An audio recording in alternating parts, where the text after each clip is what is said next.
আমাদের যুবক ভাই যখন কোনো মেয়েকে মহব্বত করে ভালোবাসা করে প্রত্যেক দিন নিয়ে যায় একটা করে ফুল দেয়, প্রত্যেক দিন একটা করে গিফট দেয়। আপনি আপনার স্ত্রীকে ভালোবাসলে শুধু মুখেই বললে কিন্তু হবে না বাবা, আপনার স্ত্রীকে আপনাকে শাড়ি কিনে দিতে হবে, আপনার স্ত্রীকে আপনাকে ঘুরতে নিয়ে যেতে হবে। এই রকমই আল্লাহর নবী বলেন যেই ব্যক্তি স্ত্রীকে মহব্বত করে যেইভাবে আমি নবীকেও সেইভাবেই মহব্বত করতে হবে। কিন্তু আমি নবীকে মহব্বত করার ধরনটা আলাদা।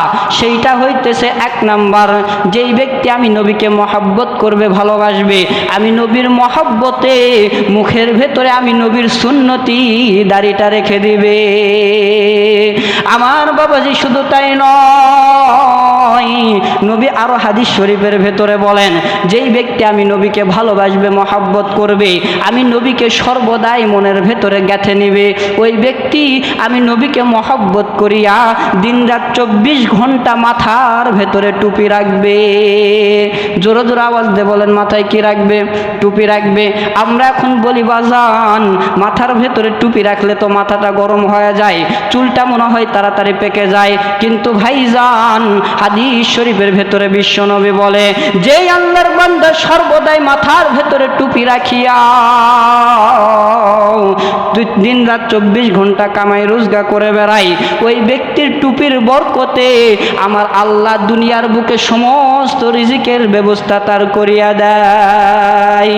এই জন্য বাবাজি বলেন তো দেখি, নবীর মহব্বত শুধু জবানে বললে কি হবে? বলেন। وعن أنس رضي الله تعالى عنه قال قال النبي صلى الله عليه وسلم لا يؤمن أحدكم حتى أكون أحب إليه من والده وولده والناس أجمعين। বিশ্বনবী বলেন যে সেই ব্যক্তি ততক্ষণ পর্যন্ত আমার উম্মত হইতে পারবে না, মুমিন হইতে পারবে না। লা ইউমিনু, সে কখনোই মুমিন হতে পারবে না যতক্ষণ না পর্যন্ত আমি নবীর মহব্বত এবং তার পিতামাতা, তার সন্তানাদি এবং তার স্ত্রী এই সমস্ত কিছুর চাইতে আমি নবীর মহব্বত তার ভেতরে বেশি থাকবে না যতক্ষণ পর্যন্ত, ততক্ষণ পর্যন্ত সে আমার উম্মতি হইতে পারবে না। তাহলে নবীর ভালোবাসা মহব্বত আমাদের অন্তরে থাকার দরকার আছে না নাই? এই নবীর মহব্বত ভালোবাসা আপনার আমার অন্তরে কেমন থাকতে হবে? আল্লাহর হাবিব সাল্লাল্লাহু আলাইহি ওয়াসাল্লাম হাদিস শরীফের ভেতরে বলেন যে একজন ছোট্ট বাচ্চা, সামান্য কোন হাদিস শরীফের ভেতরে আসছে 14 বছর বয়স, কোন হাদিস শরীফের ভেতরে আসছে 17 বছর বয়স, কোন হাদিসে আবার এসেছে এই ছোট বাচ্চাটার মাত্র 15 বছর বয়স। এই ছোট্ট বাচ্চাটা আল্লাহর হাবিব সাল্লাল্লাহু আলাইহি ওয়াসাল্লামের সামনে এসে ডাক দিয়ে বলে, নবী গো আমি আপনার সাহাবী হইতে চাই। তো নবী ডাক দিয়ে বলে, সাহাবী হবা? কিভাবে সাহাবী হবা? তো এই ছোট বাচ্চা ডাক দিয়ে বলে, নবী গো আমার আব্বা একজন আপনার বিরাট সাহাবী, তা আমি নিয়ত করছি আমিও নবীর সাহাবী হয়ে তারপরে মারা যাব। নবী আপনাকে আমি এতটা মহব্বত করি, এতটা ভালোবাসি, ওই দূরে তাকায় দেখেন আমার আব্বা দাঁড়ায় আছে আপনার সাহাবী, ওই আব্বা আমার বাড়িতে আছে আমার আম্মা, এই দুইজনের চাইতে আমি আপনাকে সব চাইতে বেশি মহব্বত করি। শুধু তাই নয়, আমার জীবনের চাইতেও আপনাকে বেশি মহব্বত করি। নবী এবার ডাক দিয়ে বলে, বাবা তুমি ছোট বাচ্চা তো এখনো বুঝো নাই, তুমি আরেকবার চিন্তা ভাবনা করে সিদ্ধান্ত নাও যে তুমি আমাকে কতটা ভালোবাসো। এই ছোট্ট বাচ্চাটা আবার ডাক দিয়ে বলে, নবী গো আমার আব্বা আমার আম্মার চাইতে আপনাকে আমি বেশি মহব্বত করি, শুধু তাই নয় আমার জীবনের চাইতেও আপনাকে বেশি ভালোবাসি। আল্লাহর নবী আবার ডাক দিয়ে বলে, বাবা তুমি ছোট বাচ্চা, তুমি বুঝো নাই, আবার তুমি ডিসিশন নাও যে তুমি আমাকে কি পরিমাণ ভালোবাসো। এই ছোট্ট বাচ্চা আবার ডাক দিয়ে বলে, নবী আমার আব্বা আম্মার চাইতে আপনাকে বেশি মহব্বত করি, শুধু তাই নয় আমার জীবনের চাইতেও বেশি আপনাকে আমি মহব্বত করি। তো এবার নবী ডাক দিয়ে বলে, ঠিক আছে তুমি আমাকে বেশি মহব্বত করো, ভালোবাসো, বুঝলাম, তাহলে এর তো পরীক্ষা দিতে হবে। ভালোবাসা প্রকাশ করতে হলে পরীক্ষা দিতে হয় না? আপনার স্ত্রীকে ভালোবাসেন খালি মুখে বললে হবে নি, স্ত্রীকে কাপড় কিনে দিতে হবে, ফুল দিতে হবে, স্ত্রীকে খাওয়াইতে হবে, ঘুরতে নিয়ে যেতে হবে, তাহলে স্ত্রী বুঝবে যে আমার স্বামী আমার ভালোবাসে, ঠিক কি না? তো আল্লাহর নবী বলে যে তুমি আমার ভালোবাসো, তো এই ভালোবাসা তো প্রকাশ করতে হবে। তো কে ভালোবাসা কিভাবে প্রকাশ করবা? তো এই ছোট বাচ্চা ডাক দিয়ে বলে, নবী আপনি বলেন কি পরীক্ষা করলে, কি পরীক্ষা দিলে আমি আপনাকে ভালোবাসবো এটা প্রকাশ হবে? এবার নবী ডাক দিয়ে বলে, তোমার কোমরে কি?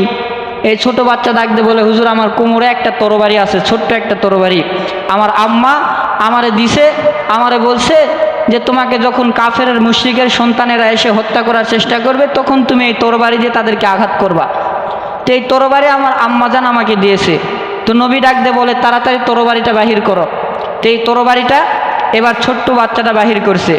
এই তরবারিকে নবী সুন্দর করে দেখিয়া এই ছোট্ট বাচ্চাকে ডাক দিয়ে বলতেছে, এই তরবারিতে কেমন ধার আছে? এই ছোট বাচ্চা ডাক দিয়ে বলতেছে, হুজুর একটু আগে আমার আম্মা এতটা ধার দিয়ে দিছে, যদি কারো কাল্লার ভিতরে একটা চোখ দেয় তাহলে কাল্লা আলাদা হয়ে যাবে। তো নবী ডাক দিয়ে বলে, ঠিক আছে, ওই দূরে আমার সাহাবী, ওটা তোমার কে হয়? এই ছোট্ট বাচ্চা ডাক দিয়ে বলে, হুজুর ওটা আমার আব্বা হয়। তো হুজুর ডাক দিয়ে বলে, তাড়াতাড়ি তোমার আব্বার কাছে চলে যাও, একটা চোখ মারে তোমার আব্বার কাল্লাটা আলাদা করে হাতে নিয়ে আমাকে এনে দেখাও। কি দেখাবে? নিজের বাবার কাল্লাটা এনে রসুলকে দেখাইতে হবে, এটাই হলো ইমানের পরীক্ষা। তো এই ছোট্ট বাচ্চা এবার দৌড়ায় চলে গেছে নিজের আব্বার কাল্লাটা আনার জন্য। আব্বার সামনে যায়, ডাক দিয়ে বলতেছে, আব্বা গো, আমি আপনাকে খুবই ভালোবাসি, খুবই মহাব্বত করি, আপনার মতন ভালোবাসা পৃথিবীর বুকে আর কাউকে আমি বাসি না, কিন্তু আমার নবীর চাইতে আপনার বেশি ভালোবাসি না। যেহেতু আমার নবী বলছে আপনার কাল্লাটা নিয়ে যেতে হবে, আপনি যতই আমার আব্বা হন, আপনার কাল্লা কাটে আমি আমার নবীকে নিয়ে যায় উপহার দেব।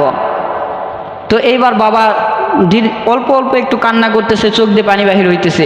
তো বাবা ডাক দিয়ে বলতেছে, সন্তান, তোমার মতন একজন সন্তান যে আমার আছে, আমি কিয়ামতের ময়দানে আল্লাহকে বলতে পারবো, আল্লাহ আমি এমন একজন সন্তানের পিতা, যেই সন্তান নবীর মহব্বতে, নবীর ভালোবাসায় নিজের আব্বার কাল্লাটা নিতেও কখনো দ্বিধাবোধ করে নাই। তাহলে নবীর ভালোবাসা, নবীর মহব্বত কীরকম আমাদের অন্তরে থাকার দরকার, এটা বোঝানোর জন্য আপনাদেরকে বলতেছিলাম। আল্লাহ তাআলা এই নবীর বরকতে আমাদেরকে মহব্বত করে ভালোবাসেন, তো আমাদেরকেও নবীর জন্য কিছু করার দরকার আছে না নাই? আমাদেরকেও কিছু নবীর জন্য করার দরকার আছে। আমার মুসলমান বাবাজি, আমার বন্ধুগণ, এইবার এই সন্তানটা নিজের আব্বার সামনে যখন চলে গেছে, আব্বার সামনে যাওয়ার পরে ডাক দিয়ে বলে, আব্বা গো, আব্বা আপনারে আমি অনেক মহব্বত করি, ভালোবাসি, আপনার মতন ভালোবাসা পৃথিবীর বুকে আর কাউকে বাসি নাই, কিন্তু আব্বা গো, আপনাকে আমি এতটা ভালোবাসার পরেও আপনার চাইতে আমি নবীকে বেশি মহব্বত করি, নবীকে বেশি ভালোবাসি। আপনার কাল্লাটা আনার জন্য নবী আমাকে পাঠাইছে, আপনার কাল্লাটা নিতে হবে। আব্বা গো, আপনি কান্না করবেন না, কান্না করবেন না, আপনার কাল্লাটা লইয়া নবীর সামনে আমি নিয়ে যাই, নবীকে উপহার দেব। এইবার এই পিতা ডাক দে বলে, সন্তান, তোমার মতন একজন সন্তান আমার আছে, এই কথাটা আমি কিয়ামতের ময়দানে আল্লাহকে যায় বলবো, আল্লাহ আমি একজন এমন সন্তানের পিতা, যেই সন্তান নবীর মহব্বতে, নবীর ভালোবাসায় আব্বার কাল্লা নিতে কখনো দ্বিধাবোধ করে নাই। ও সন্তান, তাড়াতাড়ি তুমি আমার কাল্লাটা আলাদা করে দাও আর নবীকে নিয়ে যায় উপহার দিয়ে দাও। এইবার এই সন্তানটা তরবারি বাহির করছে, তরবারি বাহির করিয়া এইবার পিতার যখন কাল্লার ভেতরে চোখটা দিবে, নবী দূর থেকে তাকায় দেখতেছে এই ছোট্ট সন্তানটা তার আব্বার কাল্লার ভেতরে চোখটা লাগাইতেছে। নবী এবার ডাক দে বলে, সন্তান, আর তোমার আব্বার কাল্লাটা নিতে হবে না, তাড়াতাড়ি আমার দরবারে চলে আসো। তুমি যে আমার নবীকে মহব্বত করো, ভালোবাসো, এই কথাটা দুনিয়ার মানুষ আমারে বলে নাই। তুমি আমি নবীকে মহব্বত করো, এই কথাটা স্বয়ং আল্লাহ আমারে বলে দিয়েছে। সুবহানাল্লাহ। আমার মুসলমান বাবাজি, আমার বন্ধুগণ, এইবার এই সন্তানকে ডাক দিয়া নবী ডাক দিয়ে বলেন, সন্তান আসো, আসো, তোমাকে একটু বুকের ভেতরে আমি জড়ায় নেই। তোমার মতন সন্তান পৃথিবীর বুকে আর আমি দেখি নাই।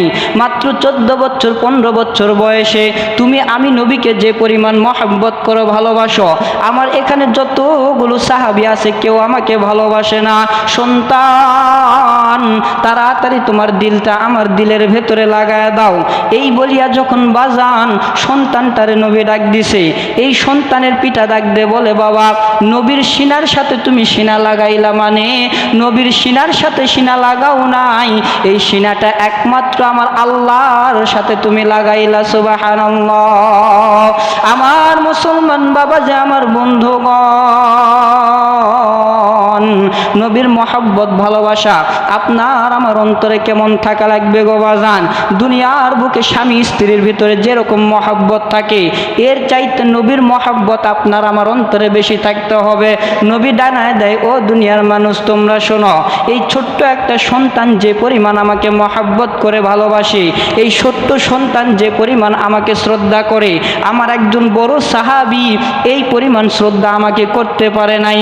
এই ছোট্ট সাহাবীকে আল্লাহর নবী যখন বুকের ভেতরে জড়ায়া ধরলেন, বুকের ভেতরে জড়াইয়া এই সন্তানকে ডাক দে বলে, সন্তান তুমি আমার সাথে জান্নাতের ভেতরে একই সাথে থাকবা। জোরে বলেন সুবহানাল্লাহ। আমার মুসলমান বাবাজি রে, এইবার এই সন্তানকে ডাক দিয়ে বললেন, ও সন্তান তখন তুমি দুনিয়া ছেড়ে বিদায় নিয়ে চলে যাবা। এই দুনিয়া ছেড়ে বিদায় নিয়ে যখন অন্ধকার কবরের ভেতরে চলে যাবা, তুমি মৃত্যুর আগে আমি নবীর কাছে খবরটা পাঠায়া দিবা। আমি নবী তোমাকে নিজে হাতে গোসল করাইয়া তোমাকে নিজে হাতে দাফন করিয়া কবরের ভেতরে রেখে আসব। আমার বাবা যে আমার বন্ধুগণ, এই ছোট্ট একটা সাহাবীর শরীরের ভেতরে একদিন জ্বর চলে আসলো। এমন জ্বর শরীরের ভেতরে চলে আসলো, এই সাহাবী মনে হয় আর দুনিয়াতে বাঁচবে না। এইবার নবী ডাকতে বলে, সাহাবী তোমার শরীরের ভেতরে জ্বর আসছে, আমার মনে হয় তুমি দুনিয়ার বুকে বেশি দিন বাঁচবা না। কিন্তু যখন তুমি ইন্তেকাল করে দুনিয়া ছেড়ে বিদায় নিয়ে চলে যাবা, ওই বিদায় নেওয়ার সময় আমি নবীর কাছে তুমি খবরটা পাঠায়া দিবা। আমি নবী তোমাকে নিজে হাতে গোসল করাইয়া নিজে হাতে দাফন করাইয়া তোমাকে কবরের ভেতরে রেখে আসব। এইবার বাজান যখন এই সন্তানটা ইন্তেকাল করবে, এই সন্তান তার পিতাকে ডাক দে বলে, আব্বা গো, এখন তো আমি দুনিয়ার বুকে আর থাকবো না গো আব্বা। এই দুনিয়ার বুক থেকে আমি বিদায় নিয়ে অন্ধকার কবরে চলে যাব। কিন্তু আপনার কাছে আমার একটা ওসিয়ত, আমি যদি রাতের বেলা মারা যাই গো আব্বা, তাহলে আপনি নবীর কাছে খবরটা পাঠাইবেন না। আর যদি আমি দিনের বেলা মারা যাই তাহলে নবীর কাছে পাঠায়া দিবেন। আমার বাবা যে আমার বন্ধুগণ, আল্লাহর কি কেরামতি দেখেন দেখি। এই ছোট্ট বাচ্চাটা রাতের বেলা যখন মারা গেল, আল্লাহর নবীর কাছে খবর পাঠানো হয় নাই। এইবার নবী অনেক দিন পর সেই সাহাবীর বাড়িতে আসলেন। আসার পরে এই ছোট্ট সাহাবীর আব্বাকে ডাক দিয়ে বলে, বাররা কি ব্যাপার, তোমার সন্তান কি ইন্তেকাল করে নাই? তোমার সন্তান মারা যাওয়ার সময় আমি রসুলকে খবর দিতে বলেছিলাম, কেন তুমি রসুলকে খবর দেও নাই, কি ব্যাপার বলো। এইবার এই সন্তানের পিতা ডাক দিয়ে বলে, নবী গো, আপনার কাছে খবরটা আমি নিয়ে যাইতেছিলাম, এমন সময় আমার সন্তান আমাকে ডাক দিয়ে বললেন, আব্বা গো, রাতের বেলা যদি মারা যায় নবীকে আপনি খবরটা দিবেন না, আর যদি আমি দিনের বেলা মারা যাই নবীকে খবরটা দিবেন। এইবার নবী ডাক দিয়ে বলে, বাররা কি ব্যাপার, তোমার সন্তান মৃত্যুর আগে এই ওসিয়তটা কেন করলো? এইবার এই সন্তানের পিতা ডাক দিয়ে বলে, নবী গো, আমার সন্তান রাতের বেলা মারা গেছে, আপনি যদি আমার সন্তানকে গোসল করানোর জন্য ওই মরুভূমি ময়দান, ফাঁকা ময়দান দিয়ে আমার সন্তানকে গোসল করানোর জন্য আসেন, তাহলে কাফেররা তো আপনাকে মারার জন্য চতুর্দিকে ওত পেতে থাকবে। কাফেররা তো সর্বসময় আপনাকে মারার জন্য প্রস্তুত হয়ে থাকে। আমার সন্তানকে গোসল করানোর জন্য যদি কাফেররা আপনাকে হত্যা করে দেয়, তাহলে আমার সন্তান তো আল্লাহর সামনে জবাব দিতে পারবে না। আল্লাহ তাআলা যদি আমার সন্তানকে ডাক দে বলে, বাবা তোমাকে গোসল করানোর জন্য নবী যখন আসতেছিল, নবীকে কাফেররা হত্যা করেছে, মারধর করেছে, আজকে নবীকে মারধর করার কারণে তুমি নিজে সন্তান জাহান্নামে চলে যাও, তখন তো আমি আল্লাহর সামনে কোনো কিছু জবাব দিতে পারবো না। এই কারণে আব্বা গো, আপনি আমার নবীকে কখনো রাতের বেলা খবরটা দিবেন না। নবী গো, আমার সন্তান রাতের বেলা মারা গেছে, আমি আপনাকে খবরটা এই কারণে দেই নাই। এইবার আপনার আমার নবী ডাক দে বলে, বাররা তোমার সন্তান দুনিয়াতে আমাকে মহব্বত করেছে, দুনিয়াতেই তো আমাকে ভালোবেসেছে, আবার যখন ইন্তেকাল করে অন্ধকার কবরে চলে গিয়েছে, এমন সময়ও আমাকে ভালোবেসেই সে মারা গিয়েছে। ও বাররা তুমি জেনে রাখো, তোমার এই সন্তান ইন্তেকাল করে কবরে গিয়েছে, এই সন্তান জান্নাতে আমার সাথে থাকবে। সুবহানাল্লাহ। আমার ভাইরে, নবীকে পরিমাণ মহব্বত করতে হবে। আপনার আমার মহব্বত মহব্বত তো নবীর উপরে নাই। মনে মনে চিন্তা করি যে নবীকে বেশি মহব্বত করি, কিন্তু নবীরে মহব্বত করতে হলে কাজে কর্মে আপনাকে দেখাইতে হবে। আমাদের যুবক ভাই যখন কোনো মেয়েকে মহব্বত করে, ভালোবাসা করে, প্রত্যেক দিন নিয়ে যায় একটা করে ফুল দেয়, প্রত্যেক দিন একটা করে গিফট দেয়। আপনি আপনার স্ত্রীকে ভালোবাসলে শুধু মুখেই বললে কিন্তু হবে না বাবা। আপনার স্ত্রীকে আপনাকে শাড়ি কিনে দিতে হবে, আপনার স্ত্রীকে আপনাকে ঘুরতে নিয়ে যেতে হবে। এই রকমই আল্লাহর নবী বলেন, যেই ব্যক্তি স্ত্রীকে মহব্বত করে যেইভাবে, আমি নবীকেও সেইভাবেই মহব্বত করতে হবে। কিন্তু আমি নবীকে মহব্বত করার ধরনটা আলাদা। সেইটা হইতেছে এক নাম্বার, যেই ব্যক্তি আমি নবীকে মহব্বত করবে, ভালোবাসবে, আমি নবীর মহব্বতে মুখের ভেতরে আমি নবীর সুন্নতি দাড়িটা রেখে দিবে।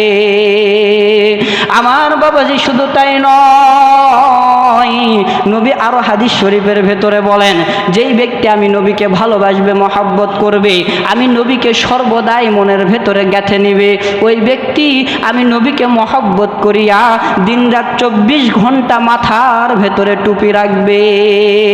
জোরে জোরে আওয়াজ দিয়ে বলেন, মাথায় কি রাখবে? টুপি রাখবে।